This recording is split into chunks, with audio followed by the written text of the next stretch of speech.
So welcome back student. Start करते हैं अपना नया लेक्चर। और पिछले लेक्चर पर हम लोगों ने वर्क एनर्जी थ्योरम पढ़ा था।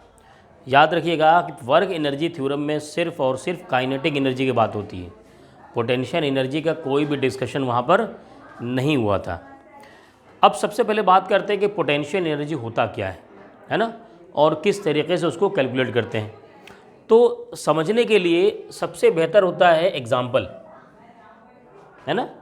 मान लीजिए ये ग्राउंड फ्लोर है और आपने किसी भी मास को पिक किया और उसको ले जा करके यहाँ पर रख दिया m मास, और ये हाइट है अभी फ़िलहाल h1 इनिशियल। अब हमने क्या किया कि इस पर वर्क किया और इसको ऊपर ले जाते यहाँ पर लेके चले गए। इस वक्त इसकी जो हाइट हो गई वो हो गई h2। क्लियर, समझ में आ रहा है भाई। ज़रा अगर मैं बात करूं चेंज इन पोटेंशियल एनर्जी, तो यहाँ पर जो पोटेंशियल एनर्जी था U इनिशियल वो क्या था mgh1। तो बहुत आसानी से आप लोग जानते हैं, है ना, क्योंकि ये h1 हाइट पर था। अगर इस पोजीशन पर इसकी पोटेंशियल एनर्जी बात की जाए तो वो होगा mgh2। और मैं अगर चेंज इन पोटेंशियल एनर्जी की बात करूं क्या होगा U final minus U initial mgh2 minus mgh1। ये तो समझ में आ रहा। चलो ज़रा एक और चीज़ कैलकुलेट करते हैं। इसको यहाँ से यहाँ ले जाने में कितना वर्क करना पड़ा। तो वर्क डन का फॉर्मूला क्या होता है, force into displacement into cos theta. तो यहाँ पर होगा Fs कॉस थीटा। फोर्स क्या लग रहा है भाई, किसके अगेंस्ट हमें वर्क करना पड़ा, mg, क्योंकि नीचे फोर्स लग रहा होगा mg, तो फोर्स हो गया mg। डिस्प्लेसमेंट की बात की जाए तो पहले था h1, बाद में कितना हो गया h2, यानी डिस्प्लेसमेंट हुआ h2 माइनस h1। क्लियर, समझ में आ रहा है भाई, ध्यान है। अच्छा एक बात बताओ, फोर्स किधर लग रहा था, कोई ब्लॉक है इस पर फोर्स नीचे लगता है mg, और आपने इसको किधर लेके गए हो, नीचे लेकर गए हो कि ऊपर लेकर गए हो, ऊपर, यानी कि फोर्स का डायरेक्शन है डाउनवर्ड और डिस्प्लेसमेंट का डायरेक्शन है अपवर्ड। तो दोनों के बीच में एंगल कितना हुआ 180, यानी यहाँ पर होगा cos 180। यहाँ से देखिए क्या आ रहा है, cos 180 की वैल्यू -1, तो minus mgh2 minus h1। Clear भाई, समझ में आ गया। यानी मैं कह सकता हूँ ये क्या होगा माइनस mgh2 माइनस h1। देखो इस वैल्यू में क्या फ़र्क है, ज़रा यहाँ से mg कॉमन ले लो, h2 माइनस h1। देखो ज़रा कुछ कॉमन है, सिर्फ माइनस लगा हुआ है यहाँ पर क्या लगा हुआ है minus, mgh2 minus h1 mgh2 minus h1, यहाँ क्या माइनस। इसका मतलब एक थ्योरी आ जाती है यहाँ से, वो आता है कि जो चेंज इन पोटेंशियल एनर्जी होता है, चेंज इन पोटेंशियल एनर्जी वो होता है minus work done, minus work done. यानी ये हो गया change in potential energy delta U is equal to minus W। हाँ, जैसे काइनेटिक वो वर्क एनर्जी थ्योरम पढ़ा था ना, सेम वैसे मामला यहाँ पर भी है कि ये फॉर्मूला होता है, कभी भी पोटेंशियल एनर्जी के टर्म में अगर आपने उसका डिफरेंस फाइंड कर लिया तो वही क्या होगा, वर्क डन नेगेटिव होगा। लेकिन एक बात बहुत ध्यान से देना है कि यहाँ पर जो वर्क डन होगा सिर्फ और सिर्फ कंजर्वेटिव फोर्स का होगा। मैंने आपको पढ़ाया है कंजर्वेटिव फोर्स और non conservative force. Conservative force कौन कौन से हैं, ग्रेविटेशनल फोर्स, है ना, इलेक्ट्रोस्टैटिक फोर्स, स्प्रिंग का फोर्स, एक्सटर्नल फोर्स जो आप लगाते हैं वो, ये क्या है कंजर्वेटिव फोर्स है। और नॉन कंजर्वेटिव फोर्स कौन कौन से हैं, सबसे नंबर पर आता है फ्रिक्शन फोर्स। क्या आता है भाई, ज़रा ध्यान दो, मैंने आपको क्या बताया था कि एक आदमी यहाँ से चला A से B गया और फिर B से A आ गया, डिस्प्लेसमेंट कितना है। अब एक बात बताओ, इसके जो ग्रेविटेशनल फोर्स है उसके थ्रू वर्क डन कितना हुआ, 0, क्योंकि डिस्प्लेसमेंट 0 है तो वो क्या हो गया, 0। मैं पूछूं बताओ फ्रिक्शन फोर्स ने कितना वर्क किया, क्या 0 होगा, नहीं, क्यों, क्योंकि यहाँ पर फ्रिक्शन फोर्स अपोजिट लग रहा था हमेशा डिस्प्लेसमेंट के, तो ये दोनों जुड़ जाता है तो -2 करके आता है। तो यानी फ्रिक्शन फोर्स के थ्रू वर्क डन क्या होता है, किसी साइक्लिक प्रोसेस में 0 नहीं होता, लेकिन बाकी जो फोर्सेस होते हैं उसमें 0 हो जाता है। यानी कि मैंने आपको समझाया था कंजर्वेटिव फोर्स हो तो साइक्लिक प्रोसेस में जो वर्क डन होगा वो 0 हो जाएगा, लेकिन नॉन कंजर्वेटिव फोर्स हो तो साइक्लिक प्रोसेस में वर्क डन 0 नहीं होता।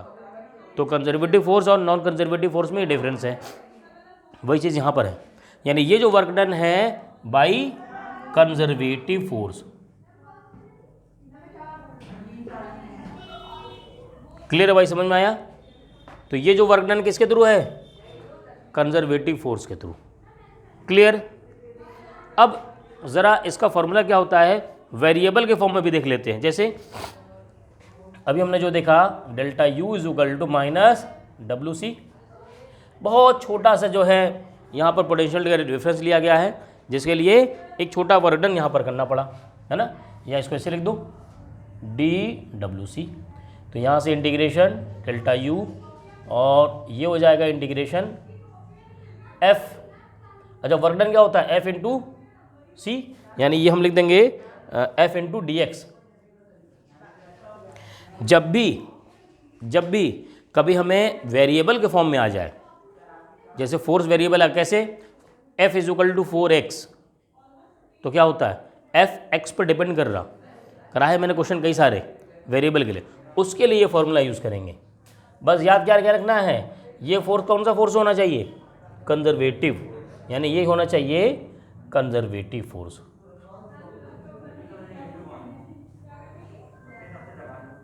समझ में आ गया भाई।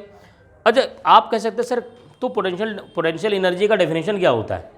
सही मायने में पोटेंशियल एनर्जी कोई डेफिनेशन नहीं है, चेंज इन पोटेंशियल एनर्जी का डेफिनेशन होता है।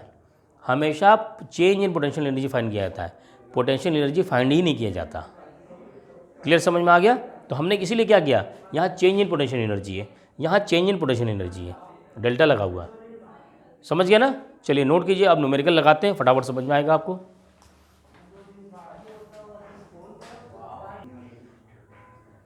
चलिए इस पर क्वेश्चन देखते हैं, जिनका सॉल्व ना हुआ वो देख लें मोड पर, और स्टेप्स तो ज़रूर देख लें। चलिए हो गया तो भी स्टेप्स देखिए। हाँ क्वेश्चन को समझो, इधर आपने सॉल्व कर लिया लेकिन क्वेश्चन समझ में नहीं आया आपको।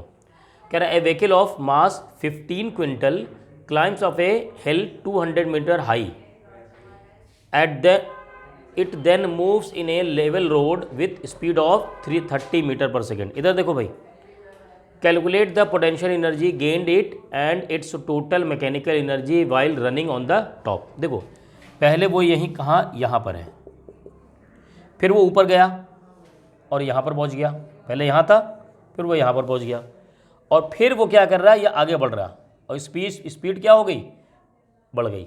यानी अब स्पीड क्या हो गई है उसकी, वो हो गई है 30 मीटर पर सेकेंड, मतलब वो लेवल लोड पे चलने लगा फिर से। ध्यान से समझो, जब वो आप पहली पोजीशन यहाँ से यहाँ लेकर गए तो इसके अंदर कौन सी एनर्जी आ गई, पोटेंशियल एनर्जी, क्यों आप सर्टेन हाइट पर लेकर गए। उसके बाद अब ये लेवल लोड पे चल रहा, इसकी हाइट तो चेंज हो नहीं रही, तो पोटेंशियल एनर्जी में कोई चेंज हो नहीं रहा, लेकिन इसकी वेलोसिटी में चेंज हुआ, इसका मतलब इसकी काइनेटिक एनर्जी में चेंज हुआ।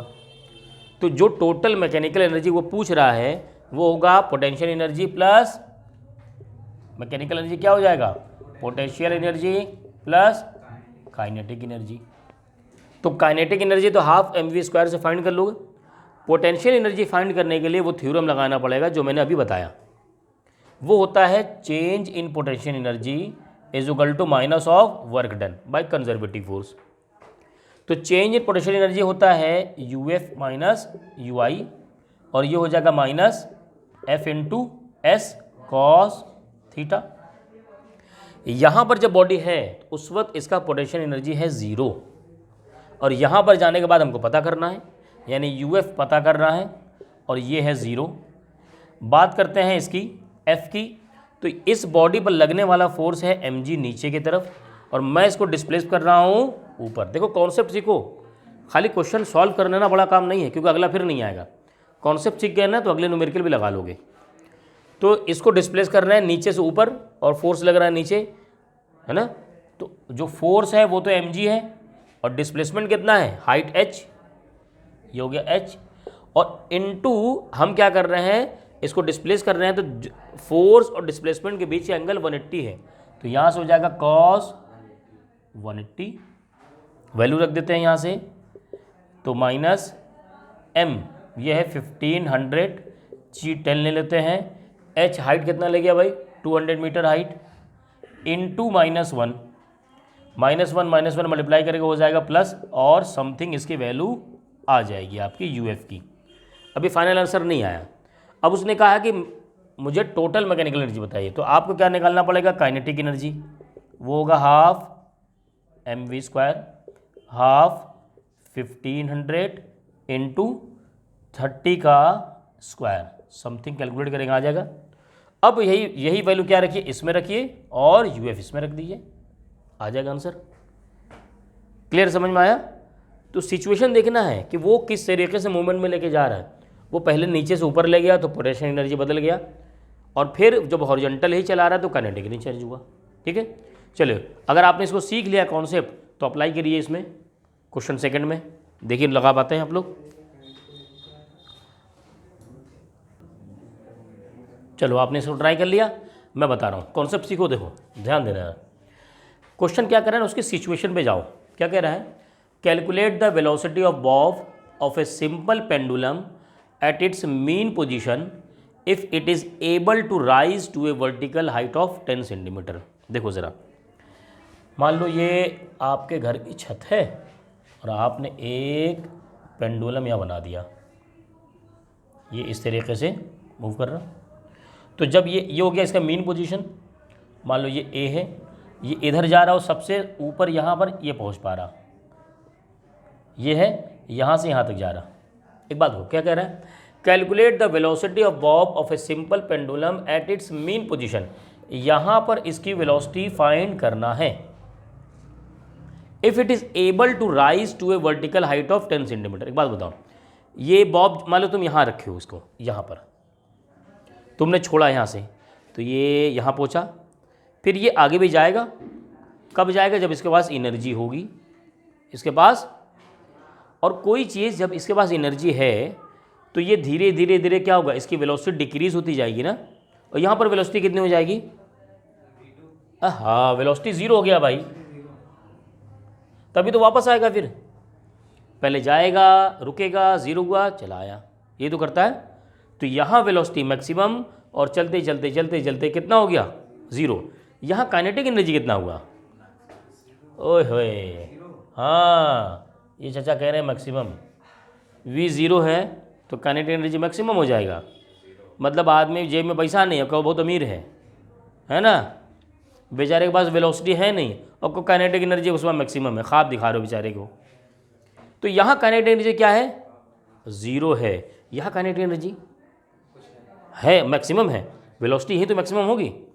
अच्छा सोचो, यहाँ सब छोड़ा तो इसकी वेलोसिटी बढ़ रही होगी, बढ़ रही होगी, बढ़ रही होगी, यहाँ पर मैक्सिमम हो गई, फिर कम होनी स्टार्ट हो जाएगी, करते करते करते क्या हो जाएगी, 0 हो जाएगी। फिर छोड़ोगे, फिर मैक्सिमम, फिर 0। तो यहाँ वेलोसिटी काइनेटिक एनर्जी मैक्सिमम और यहाँ 0। ये काइनेटिक एनर्जी गई कहाँ उसकी, इसके पास इतनी सारा काइनेटिक एनर्जी है यहाँ पर मैक्सिमम, वो गई कहाँ, पोटेंशियल में कन्वर्ट हो गई। हाँ, यानी इसके पास यहाँ पर कौन सी एनर्जी है, काइनेटिक एनर्जी, और यहाँ पर कौन सी एनर्जी है, पोटेंशियल एनर्जी। क्लियर है। अब बताओ ये कितनी हाइट ऊपर गया है, 10 को अगर देखना हो तो ऐसे देखोगे, ये रहा इसका हॉरिजॉन्टल लाइन, ये रहा इसका हॉरिजॉन्टल लाइन, ये हो गया h = 10, कितना है भाई, 10 सेंटीमीटर। बात समझ में आ रही। ये कंजर्वेशन ऑफ एनर्जी होता है, छापने से कंजर्वेशन ऑफ एनर्जी समझ में नहीं आता, छापने से नहीं समझ में आता, सुनने से सीखने से आता है। बाई कंजर्वेशन ऑफ एनर्जी, क्या होगा, kinetic energy at mean position is equal to potential energy at top position. समझ में आ रहा है भाई? बताओ काइनेटिक एनर्जी फॉर्मूला क्या होता है? हाँ बताओ। मैक्सिमम स्पीड की वेलोसिटी थी उसकी, यहाँ तो ले तो रहे हैं और हाफ सर में, आपने बता दिया वहाँ पे जीरो हो गई, तो सर इक्वल कैसे हो गई? वेलोसिटी जीरो हो गई ना, इसकी काइनेटिक एनर्जी किस में कन्वर्ट हो गई भाई? इसके पास रुपया था और इसने डॉलर में कन्वर्ट कर लिया, तो उतना ही तो हुआ होगा डॉलर में कन्वर्ट। समझ में आया? पहले काइनेटिक था, किस में कन्वर्ट कर लिया? पोटेंशियल में, तभी तो वेलोसिटी इसकी ज़ीरो हो गई। समझ में आ रही बात? बहुत लोग होते हैं ना, पैसा जो है बचाने के लिए उसको सोने में बदल लेते हैं और पहन लेते हैं, और सरकार टैक्स नहीं मांग पाती। अरे कैसे मांगे यार, पैसा तो है ही नहीं इसके पास, सोना लादे हुए हैं। तो वही बात है, यहाँ पर काइनेटिक एनर्जी थी, पुलिस पकड़ने आई, इसने पोटेंशियल में कन्वर्ट कर लिया, लो मेरे पास है ही नहीं, जबकि उसके पास है। क्लियर है? यहाँ से m क्या होगा, कैंसिल। यहाँ से हमें क्या निकालना है, v निकालना है ना, तो v आ जाएगा v square is equal to 2gh, उधर गया v is equal to under root 2gh, g 9.8, h की वैल्यू 10 सेंटीमीटर मीटर में कन्वर्ट करके रखो, आंसर इतना आएगा। क्लियर? कर लोगे? चलो फटाफट जल्दी से करो।